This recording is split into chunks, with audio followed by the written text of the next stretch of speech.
tratando de darle una vuelta a la enseñanza de esto que es el derecho procesal y que siempre ha sido una enseñanza teórica y descontextualizada de la realidad, ¿no?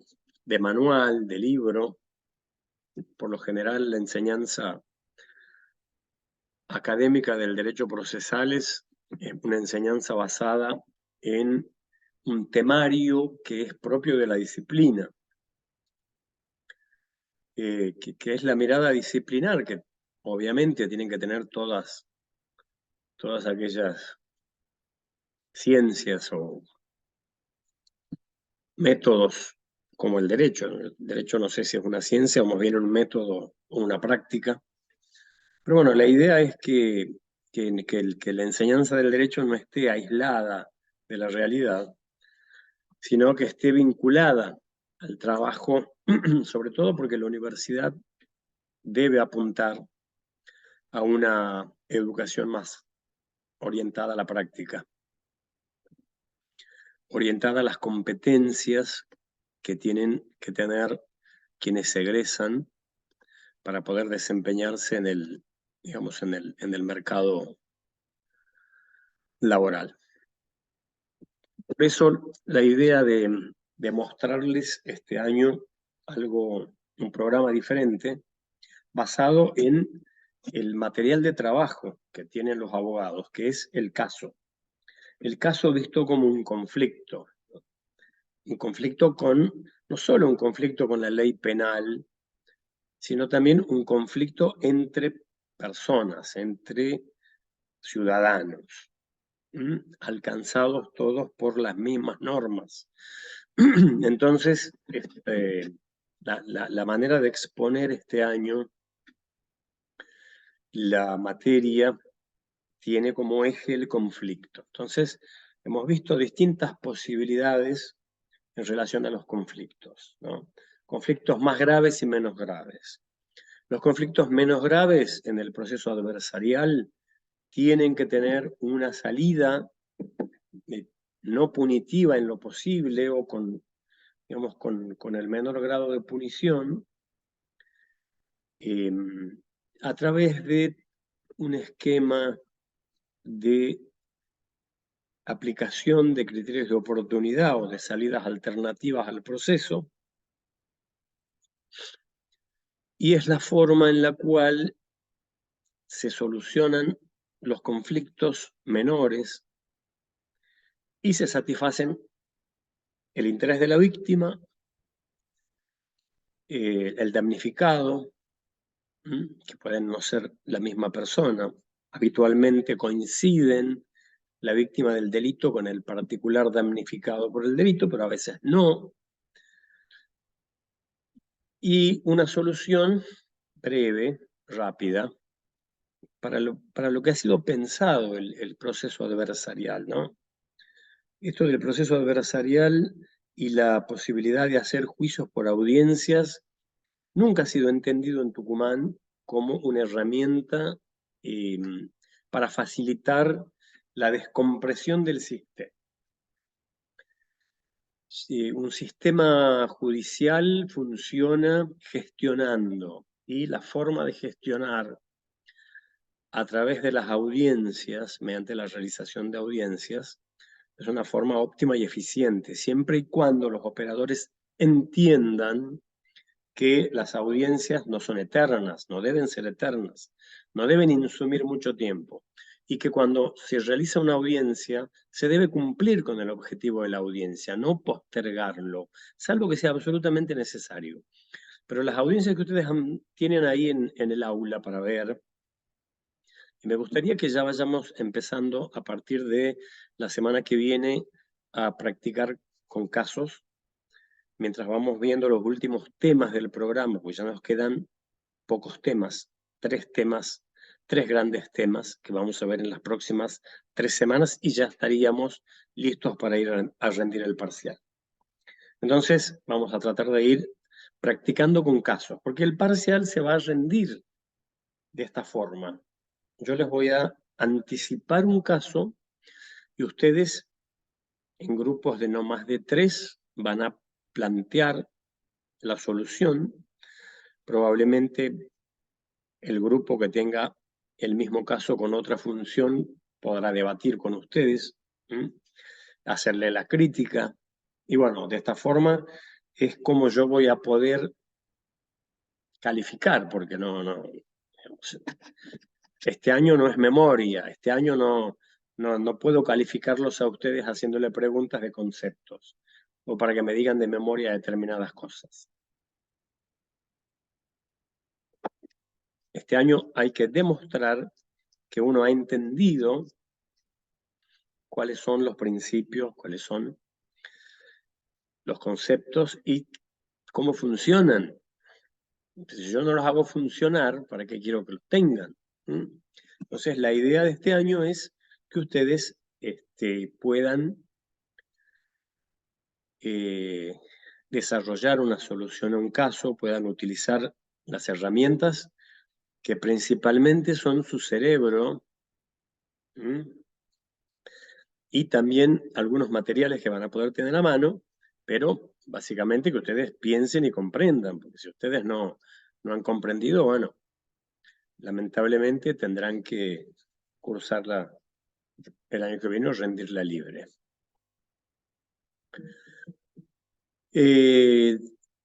No sé de qué es eso de los premios, pero bueno, sí, puede haber premios. Más premios que un aprobado, no creo. Va a ser presencial. Me gustaría que pidamos el aula de juicio que fue una idea que yo le di a una consejera hace un par de años, cuando vine de Estados Unidos de hacer el diplomado en técnicas de litigación. Le conté que en la universidad donde había estado, todos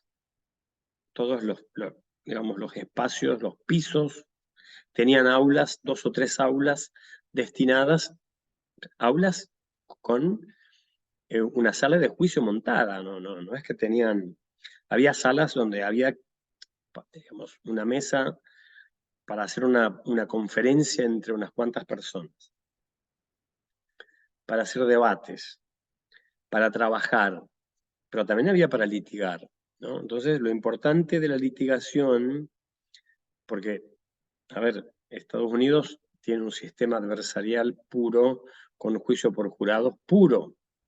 Entonces, si ellos no litigan, además litigan todo, y hasta litigan juicio por jurados civiles, causas civiles que son resueltas por jurados. Entonces, la idea es de que haya también aulas de práctica para que los alumnos hagan no solo simulacros, sino que vayan y desarrollen las mismísimas actividades que van a tener que llevar a cabo el día en que ejerzan la profesión, y cuando salgan y entren en una sala de audiencia no van a saber qué es, ni dónde sentarse, ni dónde se siente el imputado, ni dónde el defensor, ni dónde los fiscales. Entonces, la idea es que ustedes ya tengan una práctica concreta en cuanto al sistema adversarial. Nosotros, ¿cómo practicábamos? Con una máquina de escribir, porque ni computadora había en esa época. En la época de la enseñanza práctica que teníamos en la facultad. Bueno, y sepan que hay que gestionar los casos, ¿no? Hay que aprender a gestionar los casos, aprender a plantear los casos.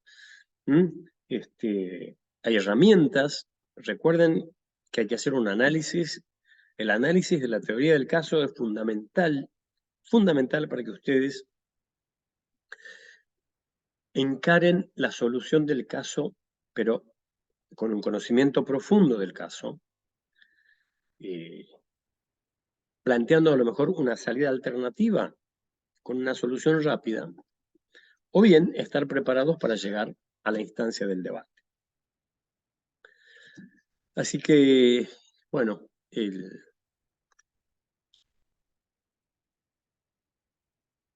esa es la idea.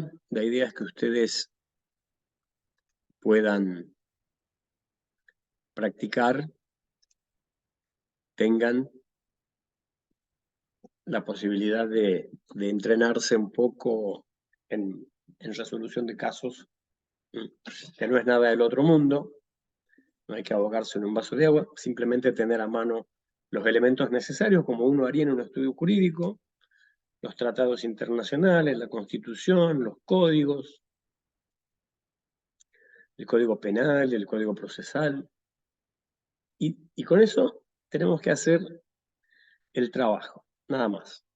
Así que, bueno, presencial el día 23, con la recuperación del 30. Yo, la verdad que si me tengo que ir a quedar una semana a Tucumán, el 30 los mato a todos. Así que no dejen para ir a rendir la recuperación, porque no va a aprobar nadie.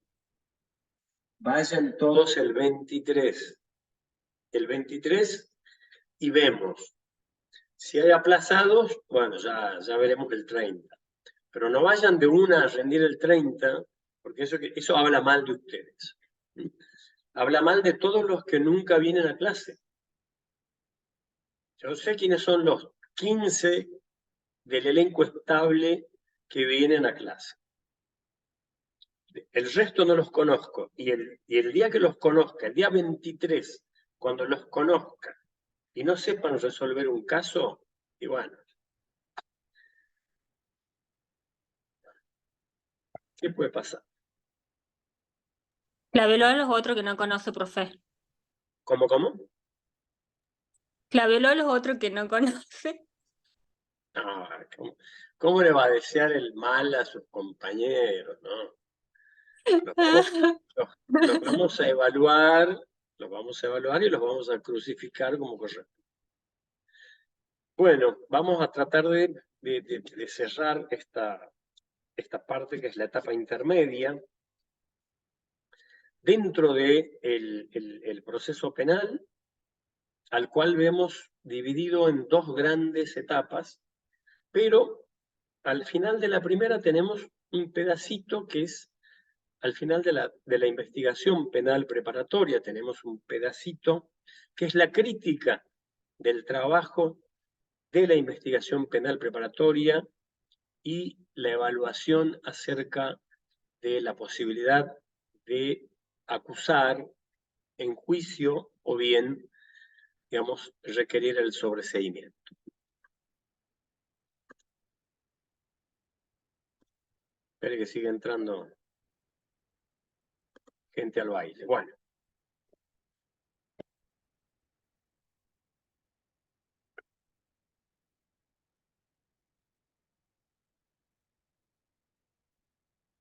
Cuando el fiscal, dentro de los plazos breves de la investigación penal preparatoria, 6 meses para la conclusión, salvo se trate de un caso complejo, ha concluido y ha considerado que es posible hacer una acusación. Bueno, en ese caso deberá formular el requerimiento de apertura de juicio. Antes hablábamos de requerimiento de elevación a juicio. Eso de la elevación era como que pensar en una organización de tribunales por jerarquías, como diciendo, bueno, las cámaras, esta cosa de la organización judicial, ¿no? Corte, cámaras, juzgados, y una especie de gradación, unos grados que había que tener en cuenta incluso hasta para el pago de los salarios, ¿no? Entonces se hablaba de elevar a juicio, como si la cámara estuviera en el cielo. Hoy en día la organización de tribunales es colegiados y horizontales. Incluso los tribunales revisores, el tribunal de impugnación, que es un tribunal revisor, está al mismo nivel y cobran lo mismo, porque hoy los jueces están todos equiparados con el mismo sueldo. Ya no hay funciones jerárquicas, hay diferentes funciones. Y la función revisora es una función que ejerce un colegio diferente al colegio de jueces, que tiene una función diferente, orientada más bien a la realización de audiencias durante la etapa preparatoria e incluso juicios orales. Mientras que el colegio de impugnación únicamente revisa las decisiones del colegio de jueces.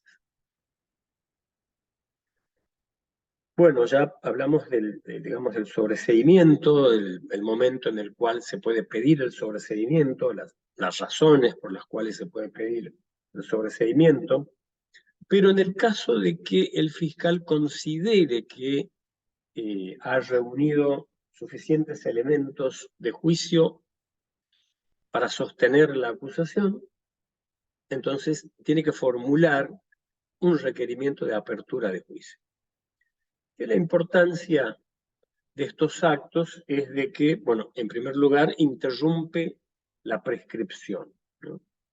Entonces, en el artículo 67 del Código Penal, ustedes tienen actos interruptivos de la prescripción de la acción. Esto ha sido parte de una reforma en los 90, este artículo, porque antes se hablaba de determinados actos referidos al proceso escrito. Entonces el requerimiento de elevación a juicio era interruptivo. Bueno, ahora se lo asimila, ¿no?, al requerimiento de elevación a juicio con el requerimiento de apertura de juicio, y tiene el mismo efecto, que es el de interrumpir la prescripción de la acción. Y este acto formal que debe llevar a cabo el Ministerio Público es formal porque debe contener, bajo pena de nulidad, si no lo contiene, si hay alguna omisión en cuanto a estos requisitos, se producirá la nulidad del acto, que es este requerimiento de apertura. ¿Qué debe tener? Bueno, claramente quién es el imputado, ¿no? Claramente quién es él o los imputados. Tiene que tener la intimación del hecho formulada allá en el momento de la formulación de cargos. La intimación del hecho clara, detallada, precisa, circunstanciada, separado para cada uno de los imputados de acuerdo al grado de participación que tuvo cada uno. La calificación legal y el grado de participación de cada uno. Recuerden que ante un hecho cometido en coautoría por varias personas, se pueden distinguir grados de participación. Unos serán autores, otros serán cómplices, otros serán partícipes secundarios, otros serán encubridores. Entonces, de acuerdo a la participación de cada uno, tendrá que tener una calificación legal. El pedido de pena que es provisorio,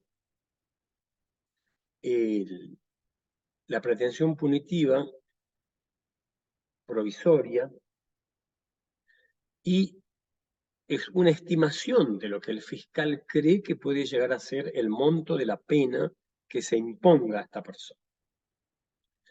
En el caso de que se pretenda un acuerdo de juicio abreviado, se haya llegado a un preacuerdo, la petición para que sea tenido en cuenta, y acompañando la intimación del hecho, la calificación legal, las pruebas. Y recuerden, porque esto ha sido motivo de excelentes trabajos de abogados,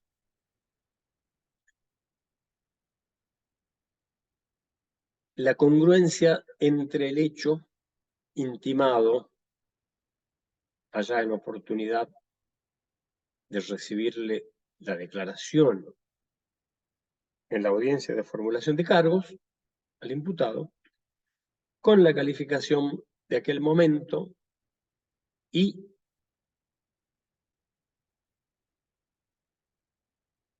que ese hecho sea idéntico al hecho por el cual se requiere la elevación a juicio.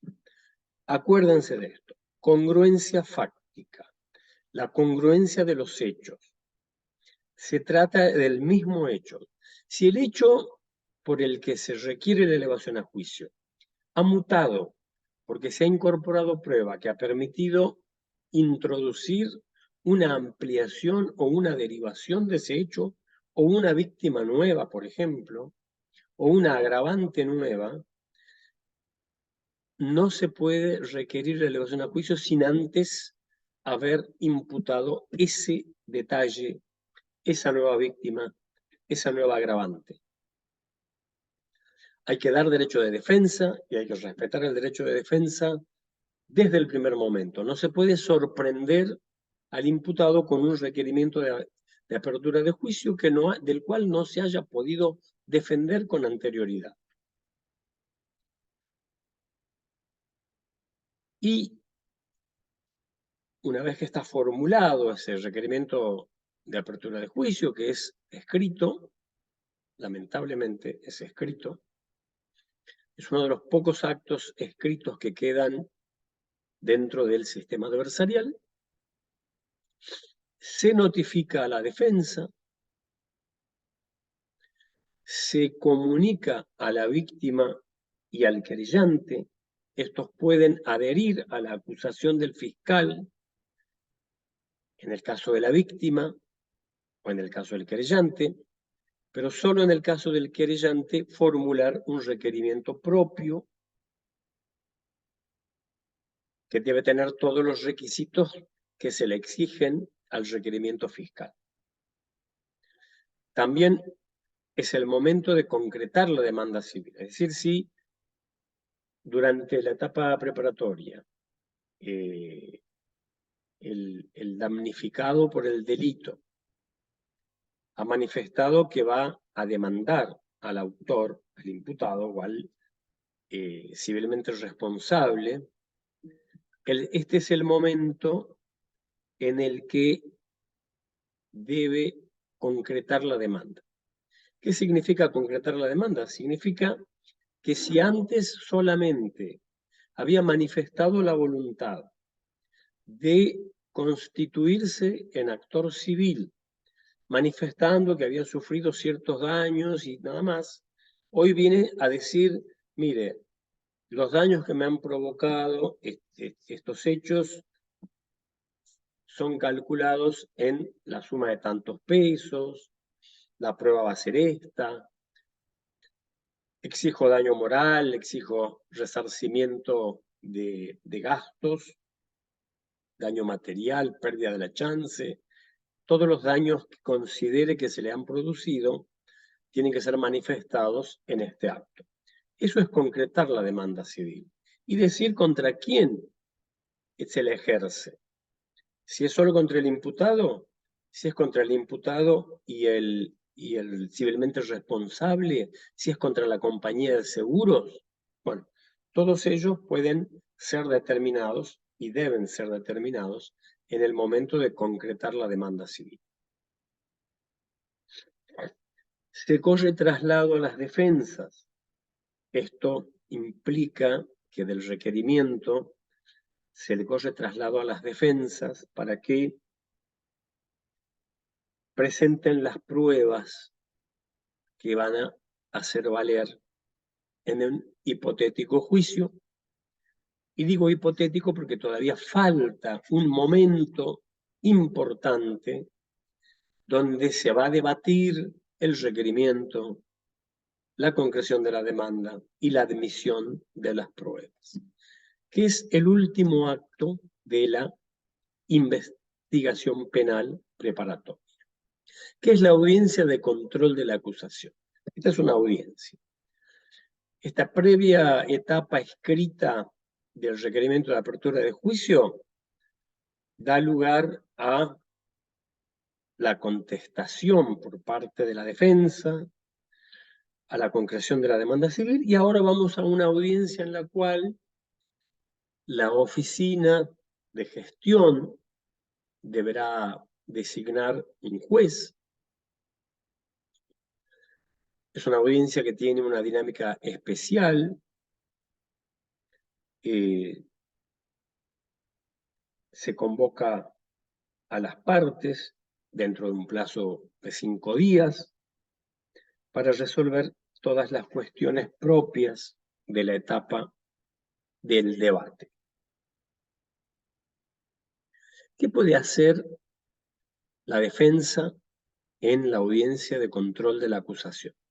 Porque este es el momento en el que uno responde el requerimiento de elevación a juicio, ¿no? No es que uno lo va a aceptar lisa y llanamente. Así como en el proceso mixto nosotros teníamos la etapa crítica y la posibilidad de oponerse al requerimiento de elevación a juicio e incluso de apelar en el caso de que fuera rechazado. En este momento, en la audiencia de control de la acusación, lo que se va a hacer es discutir y objetar el requerimiento. ¿Por qué? Porque puede tener defectos, porque puede estar incompleto. Entonces, aquellos defectos formales de los que adolezca el requerimiento de elevación a juicio, habrá que marcarlos ahora, en el momento de la audiencia de control de la acusación. ¿Qué más puede hacer la defensa? Bueno, si hay hechos diversos, puede pedir la unificación de esos hechos, puede oponer excepciones. ¿Qué tipo de excepciones? Y bueno, por ejemplo, la prescripción en el caso de que considere que se ha producido una excepción de incompetencia, por ejemplo. Estos son facultades que tiene la defensa en este momento. Solicitar el saneamiento o la invalidación de determinados actos procesales, por ejemplo, alguna medida de prueba. ¿Qué más puede hacer la defensa? Contestar la demanda civil. Este es el momento en el que dirá, mire, a mí me demanda la víctima o el querellante y además actor civil, me demandan y yo en realidad vengo a pedir que llamen a la compañía de seguros. Pido la citación en garantía. O dicen, no, yo voy a poner una excepción, porque en realidad yo no soy el autor del delito, entonces no me considero responsable, puedo contestar la demanda. Eso desde el punto de vista civil. Desde el punto de vista penal puedo pedir el sobreseimiento. Si es que veo que puedo encuadrar los hechos dentro de alguna de las causales de sobreseimiento, es el momento, ya sea por inexistencia del hecho, porque no lo ha cometido el imputado, porque hay una causa de prescripción de la acción, bueno, por cualquiera de estos requisitos por los cuales procede el sobreseimiento, en la audiencia de control de la acusación yo lo puedo pedir, lo puedo plantear. ¿Qué más puede hacer la defensa en la audiencia de control de la acusación? Pedir la suspensión del juicio a prueba. Tal vez esta sea la última chance que tiene la defensa para pedir ella en forma autónoma, si es que el fiscal de la causa no la ha pedido con anterioridad. Porque lo normal es que el Ministerio Público utilice la suspensión del juicio a prueba como una forma de descargar y administrar su trabajo. Ustedes ven las audiencias de Chile, son los fiscales, muchas veces los defensores, pero en la mayoría de los casos los fiscales los que dicen, bueno, esta persona no tiene antecedentes, el monto de la pena lo permite, por lo tanto, vamos a proponer como salida alternativa al proceso una suspensión a prueba. Esto de la suspensión del proceso a prueba, que antes era una herramienta que se la podía hacer valer el día en que estaba comenzando la audiencia de debate. Fíjense ustedes que ya había tramitado toda la etapa intermedia, ya se había convocado al debate, se había producido la prueba en el momento de la citación a juicio. Estoy hablando del Código Viejo, hasta el año 2020. El día en que estaba fijado el juicio, cuando ya se suponía que todas las partes iban a debatir, ese día entraba un pedido de suspensión del juicio a prueba de parte de la defensa. Con lo cual, pérdida de tiempo, recursos, audiencia suspendida. Bueno, esto era posible en el procedimiento mixto. Hoy en día no, porque sería una burla al sistema ir a plantearlo 10 minutos antes de que empiece la audiencia del debate. Esta es la última oportunidad. Esta oportunidad de pedir la suspensión del juicio a prueba. O también un abreviado. Bueno, y en cuanto al demandado civil, el civilmente responsable también debe contestar la demanda. Aclaremos, el imputado comete un delito, pero también es responsable otra persona porque se le ha extendido la responsabilidad, ya sea porque se trata del propietario del automotor con el cual se produjo un homicidio. Entonces, estamos hablando de que quien conducía puede ser el imputado, pero el tercero civilmente responsable será el propietario del automotor porque tiene responsabilidad objetiva.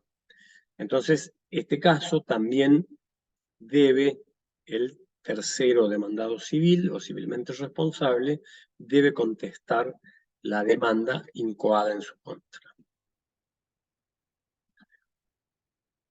¿Para qué sirve esta audiencia de control de la acusación? Bueno, tiene una finalidad importante, ¿no? Porque es el momento en el que estamos ya pensando en el juicio. Y sirve para depurar todo el trabajo de la investigación penal preparatoria. Sirve para corregir defectos formales. Sirve para que las partes hagan convenciones probatorias. ¿Qué es esto de las convenciones probatorias? Es la posibilidad que tienen las partes de evitar que la audiencia del debate sea eterna, poniéndose de acuerdo en los hechos que no necesitan ser probados. A ver, ocurrió un hecho. ¿Estamos de acuerdo en que ocurrió? Sí, estamos de acuerdo. Entonces, no tenemos que probar que este hecho se produjo. Lo damos ya por acreditado. ¿Está probada la participación del imputado en el hecho? Sí está probada. Entonces es algo que no tenemos que probar. Ahora, la responsabilidad o una eventual causa de justificación, que es lo que la defensa va a esgrimir en la audiencia del debate como parte de su estrategia, bueno, eso sí es algo que hay que probar. Entonces, lo otro no. Y para dejar bien en claro y sentado que no tenemos que probar ni la existencia del hecho, ni la participación del imputado, entonces no se va a ofrecer pruebas sobre eso. Se hace una convención probatoria, se hace un acuerdo entre las partes mediante el cual se da por sentado que estos hechos están acreditados. ¿Qué es lo que vamos a probar? Lo otro. La defensa intentará probar que había una causa de justificación, por ejemplo, ¿no? O de inculpabilidad. Y el fiscal intentará probar la responsabilidad y la autoría, digamos, y la inexistencia de esa causa de justificación. Entonces, todo el debate se va a centrar en el tema controvertido que es este, y no en otros hechos que ya han sido aceptados como ocurridos y por lo tanto no necesitan prueba durante el juicio. Bueno, esto que es parte de un debate que se hace en una audiencia que tiene los mismos requisitos de todas las audiencias, ¿no? Hay alguien que la pide, que es el Ministerio Público a través del requerimiento.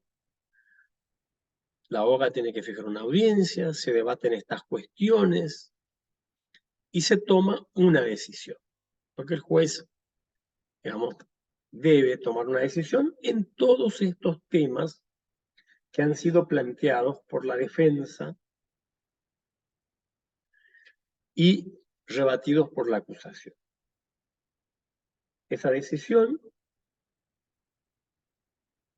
admitirá los medios de prueba, por ejemplo, dejará establecido que para acreditar la causa de justificación se aceptan los testimonios de fulano, mengano y sutano, que tienen que ser citados al juicio como testigos ofrecidos por las partes, deberán ser citados al juicio. Si hay alguna exclusión probatoria que se ha planteado y efectivamente deberá excluirse porque hay una violación o una garantía constitucional, alguna prueba o algún otro acto, deberá excluirlo en este caso. Actuaciones inválidas, todos estos pruebas que son sobreabundantes, por ejemplo, ¿no? A ver, ofrezco 35 testigos para que digan lo mismo. Con 5 testigos es suficiente, entonces el juez puede limitar la cantidad de testigos ofrecidos. Bueno, esta decisión da lugar al auto de apertura de juicio. El auto, no vayan a pensar que es algo en que ir a la facultad, no. Los autos son resoluciones. Resoluciones que normalmente se toman en incidentes. Pero esto es un auto de apertura de juicio, que es una resolución que tiene que tomar el juez en la audiencia de control de la acusación y que va a servir de fundamento a el inicio del debate, porque cuando el tribunal dé comienzo al debate, va a tener que hacer la lectura de la calificación de los hechos, de las pruebas, de quiénes son los imputados. Bueno, este auto de apertura, esta resolución del juez que se toma en la audiencia de control de la acusación, hace mérito de todos estos aspectos. El debate sobre los hechos, sobre la calificación, si ha habido o no acuerdos probatorios o convenciones probatorias, cuáles pruebas han sido admitidas, cuáles rechazadas y los fundamentos del rechazo. Las personas que deben ser citadas a la audiencia, los imputados, los testigos, los peritos, si se deben mantener o si deben cesar algunas medidas de coerción. Y en el caso de que hubiera sido planteado por la defensa el sobreseimiento. Bueno, el auto de apertura de juicio se notifica, debe contener todas estas cuestiones, los fundamentos del rechazo cuando hubo una oposición al requerimiento por parte de la defensa, si se planteó alguna cuestión relativa a la legitimación del querellante, debe expedirse acerca de la traba de la litis en materia civil, la demanda civil, se notifica mediante la lectura del auto y este auto es irrecurrible, es decir, que no se puede plantear ningún tipo de impugnación en contra del auto de apertura de juicio y se remite a la Oficina de Gestión de Audiencias para que designe la fecha del debate.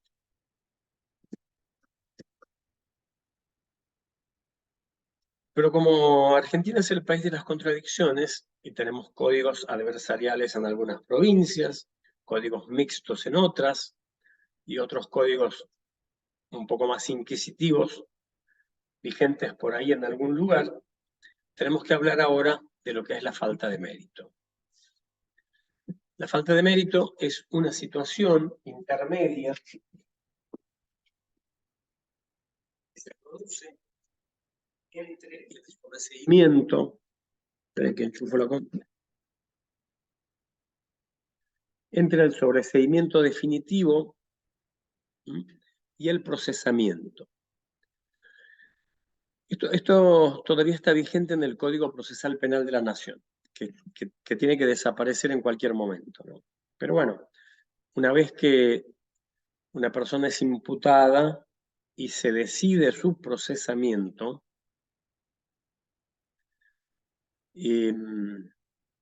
entre el procesamiento y el sobreseimiento que puede no dictarse por faltar, por no estar claro que el hecho no existió, o que no fue cometido por el imputado, o que no hay pruebas. Bueno, entonces, como no se puede tomar una decisión de sobreseimiento, porque es posible que en algún momento se incorpore alguna prueba en el futuro, bueno, se toma una decisión que es la falta de mérito,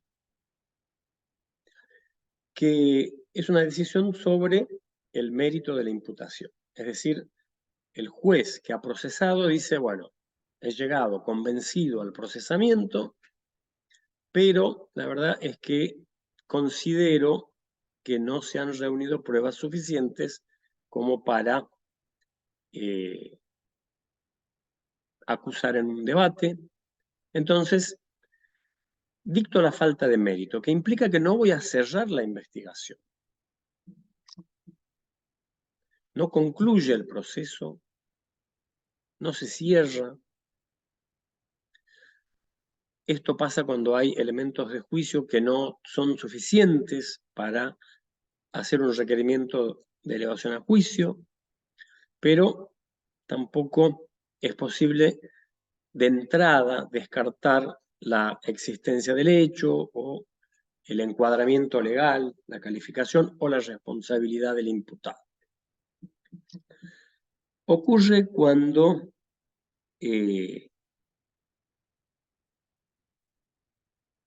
no ha habido resultados dentro de una investigación, no hubo pruebas colectadas como para poder requerir la apertura del juicio, pero tampoco hay posibilidad de desechar, porque algún viso, alguna prueba hay y todavía no es posible cerrar irrevocablemente el proceso con un sobreseimiento del imputado. Entonces se dicta la falta de mérito, que es una zona gris dentro del Código Procesal Penal de la Nación, entre el momento del procesamiento y el momento de la crítica de la actuación de la investigación del fiscal o del juez, porque en el Código Procesal Penal de la Nación también hay un juez que puede investigar, que es el juez de instrucción, y en ese momento, bueno, no ha llegado, no habiéndose arribado a una solución que permita una solución a la otra, quedan congelado ese proceso, y lo normal es que ocurra dentro de un par de años un sobreseimiento por prescripción de la acción. Porque tampoco es posible mantener esta situación de indefinición respecto de un imputado. Imagínense ustedes, delito, estupefacientes. Ustedes iban por la calle, les secuestran estupefacientes,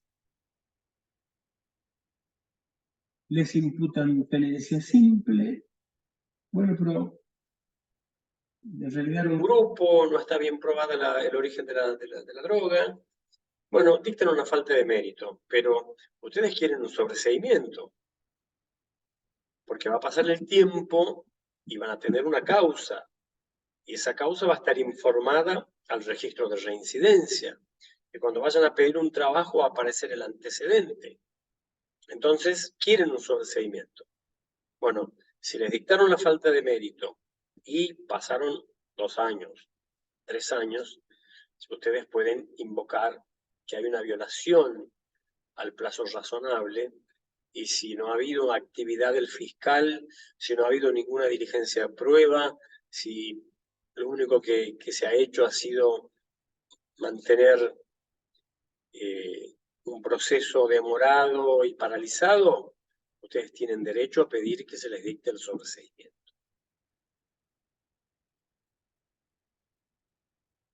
Bueno, hacemos un pequeño descanso de 5 minutos.